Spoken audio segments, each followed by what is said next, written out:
Hi guys, welcome back to the Shannon Show. Hello if you're new. So today's video is going to be a review of The One, which just dropped on Netflix.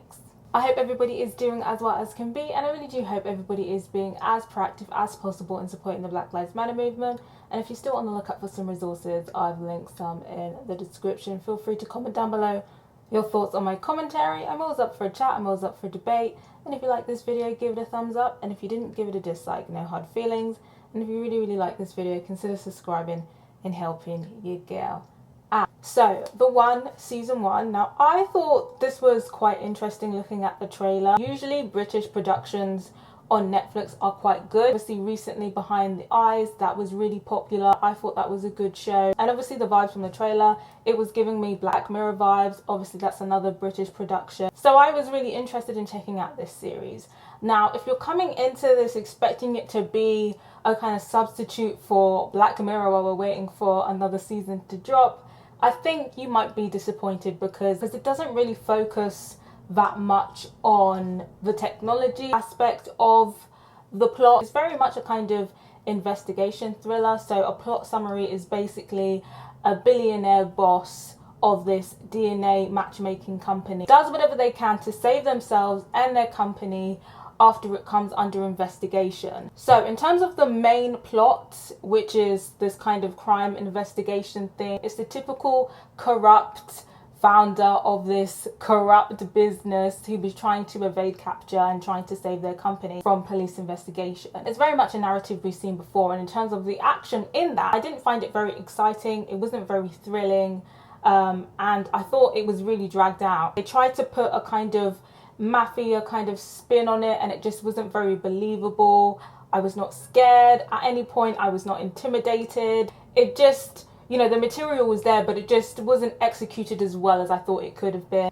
And quite frankly, I just thought the kind of investigation aspect of this series, which is the majority of it, was drawn out to the point where you lose interest very quickly, and it becomes a struggle to get to the end. The investigation was very predictable and very anticlimactic, even the payoff at the end. I think even though the story had potential, the way that it was executed was just very bland and very boring, to be honest. In terms of when they do focus on the DNA company aspect and the ethics and the consumerism of that, they don't really do anything new or exciting, and you're constantly kind of comparing it to the Black Mirror storyline, the Hang the DJ episode, and it just does not compare. And they don't really do a good job at selling us this DNA service as well. So for instance, if this DNA service was available in real life, I don't think many people would care about it. I think maybe some people would be curious, but the way that they depict that this DNA service is so important in finding love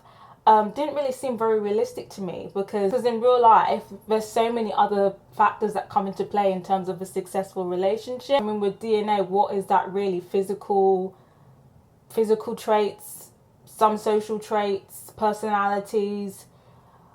I mean, there's so much more that makes a successful relationship than what they depicted in the show. So when they had this storyline with someone who was kind of like, well, how do I know if my partner's meant for me if we're not matched on this site?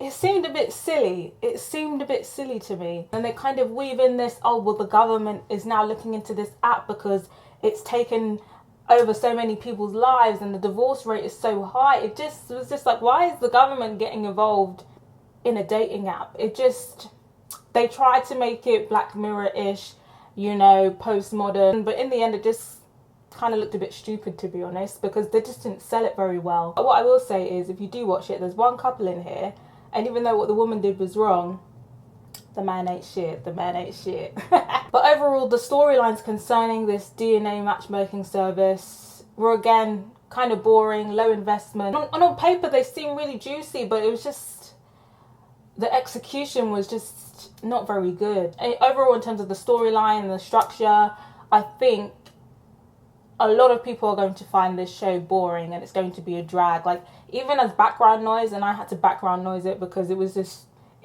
dragging.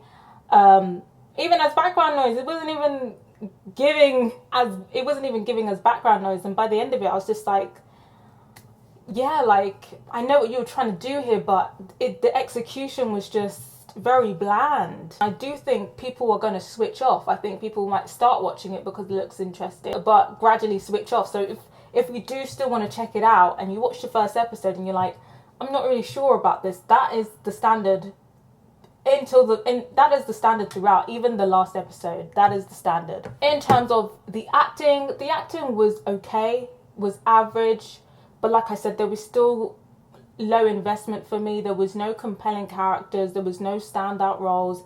Everyone played their role, but overall it was average in my opinion. And nobody really got me to feel for them. There was, I would say, maybe one character. There's one character where I was just like, girl, what are you doing? This is a mess.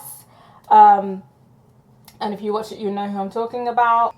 But overall, I'd say the performances were pretty average. In terms of the other production aspects, I think they were all done decently. Like, it looked nice.